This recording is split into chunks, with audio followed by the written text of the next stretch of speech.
When the city needs money to construct new subways and to fix up old ones, what they do is have municipal bonds. And most of the people who buy these bonds are banks because they're all in a minimum of a $5,000 denomination. A bond is sort of like a savings bond. If we buy a savings bond, we give money to the government so that they can use it, and then we get it returned to us after a certain number of years with interest. And that's what happens with a municipal bond. The bank lends the city money in return, knowing that they're going to get the money back in a certain number of years plus interest. Yet one thing that's better about these bonds than savings bonds is that the banks don't have to pay any tax on the money that they're loaning to the city. But then the city has to pay back the banks. And they don't have any money because if they did, they wouldn't have to borrow money from the banks in the first place. So what they do is come back to the people and raise taxes so that we pay for the municipal bonds. For the municipal bonds which are used to finance the construction of the subways and for the municipal bonds which are used for every other city project. We have to pay for the subways through when we ride them, and we have to pay for them even if we don't ride them. The TA is just a small scale on what this country, or the system, is perpetrating on the people. Taking money from you and channeling it into other areas where you'll never see it again. Most of the politicians, I'd say at least 95% of them, they'll take a position in favor of these bonding programs. When they leave their constituents and they go back to Albany or wherever, they always wind up voting for the bankers, the ones who get the great deal of the money out of those bondings.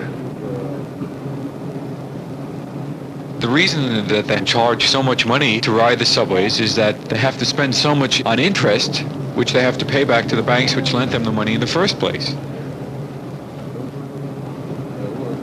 Last year it amounted to over $140 million in interest alone.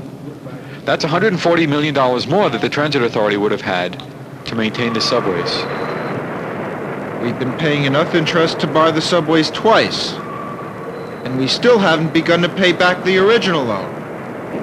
So I think that the people just have to understand that the bonding is not the answer to them. The bonding is the major reason why they're getting the hosing that they're getting. Some time ago, the people in New York City voted for a $500 million bonding for a 2nd Avenue subway. Now, that bonding was approved by the legislature, and the bonds were granted. There was no building of the 2nd Avenue subway. So people on the Lower East Side, as well as other parts of the city, still have to pay 2 fares to get to work.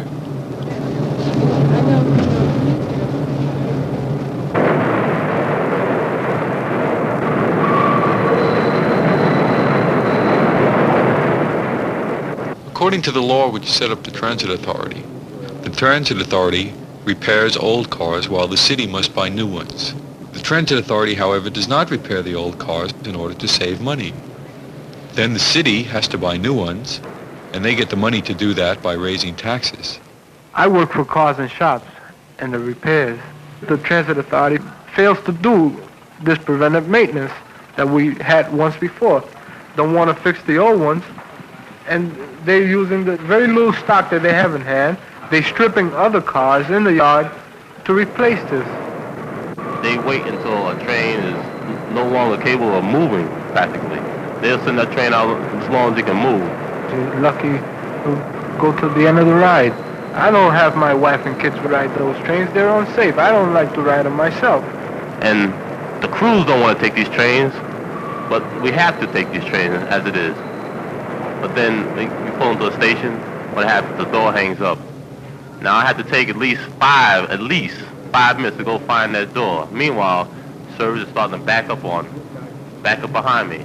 Now, the riding public looks at me as like it's my fault that this door is hanging up, that I'm holding them up. In reality, it's not me. I'm there to operate the trains, not really to maintain. I have had trains that I have rode up as being inoperable, as far as doors and guard lights and dead motors, what have you. And I see that same train back on the road tomorrow, the next day. These trains pulling apart between the Rockaways and Brooklyn is very frequently now.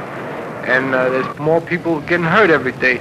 The derailment at 180th Street where 52 people were hurt. But that was switch trouble. This is WNEW News, up to the minute. Ray Rice reporting. During this morning's rush hour, an empty train slammed into the side of a Manhattan-bound GG train near Roosevelt Avenue. 2 people were killed and more than 50 were injured, some of them critically. Stanley Devoren of Jamaica, a student, was on his way to school. He told Mike Eisgrau what happened. Well, we were riding and the train just hit us. And there was all sorts of dust and we were tumbling. And the first thing when the train stopped, I was outside of the train. I was thrown out. You were thrown out of the train? Onto the track. And what happened then? Well, I was able to get up, but my friend's foot was caught. I was trying to help him. And finally 2 conductors came over and helped him out.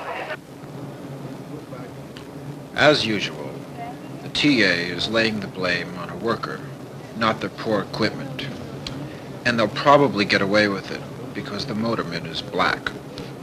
The TA should be the ones to be held responsible, and the public should know that the TA is the one that they should be looking to with the bad eye, because they are putting the trains out there that you are riding on. But if the public was aware when they see a train is in bad service, they shouldn't even ride the trains themselves. They should demand that this train be taken out. You should be aware that you go to J Street and knock on their door, because they are the ones who are keeping the maintenance at a low level. When the final answers are in, you get the bonding, your service gets worse, your complaints fall on deaf ears. So you have to find another way, and you're not going to find that way through the politicians. The subway should be free because this city functions because of a transit system. All the industry in the city benefits because of the transit system. And the city, at this point, the real estate businesses in this city at this point are paying less than half of what they paid in 1937 and 1938 toward their share of the responsibility of government. And the figures don't lie. If you're going to have a viable society, and everybody claims they want that, well then the people that benefit the most from the city and are able to pay because they benefit the most just have to pay their share. And they're not paying their share. The workers, the transit workers, are subsidizing the subways. The people that ride them are subsidizing the subways. But the transit system isn't designed for us. You can't get from Queens to the Bronx by subway. The system is set up by the politicians and big businessmen to get us to work and to make money for the bankers. Rockefeller appoints the MTA to fork over fat interest payments to the bondholders, like Rockefeller's Chase Manhattan Bank. So to keep the profits flowing to the bankers, they stick us with poor subways and high fares. It's just like the telephones, gas, and electric. The rates go up and the service gets worse. A few years ago, there was a fare increase in Italy. The people answered it by joining with the transit workers in a general work stoppage. The fare was lowered 2 days later. Yeah, the only way we're going to get out of this transit mess is if the riding public unites with workers.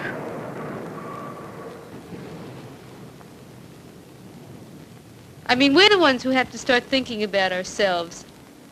Because right now, nobody else is. One thing that happened after the fare increase was that a group of us decided not to pay the fare. And we decided the hell with it. We opened up the gates, the exit gates. We told people to come on through. We refused to pay the fare. We went under the turnstiles, and it was really a great, exhilarating feeling. We were taking control. And an awful lot's going to happen in New York before the people actually have control of it. Maybe that's it. Before the people actually have control of it. But we started. The subway action was really a big start.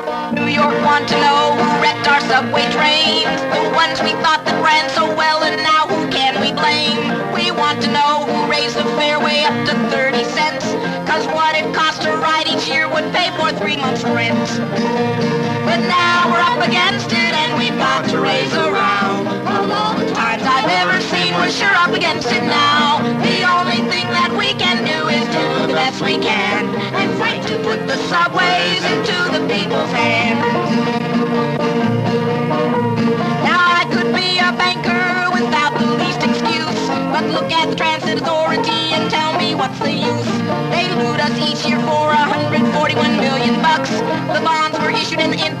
and now we're in tough luck. But now we're up against it and we've got to raise a row. Of all the times I've ever seen, we're sure up against it now. The only thing that we can do is do the best we can and fight to put the subways into the people's hands.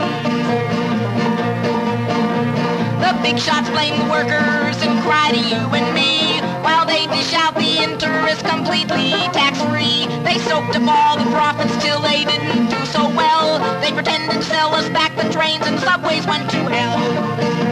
But now we're up against it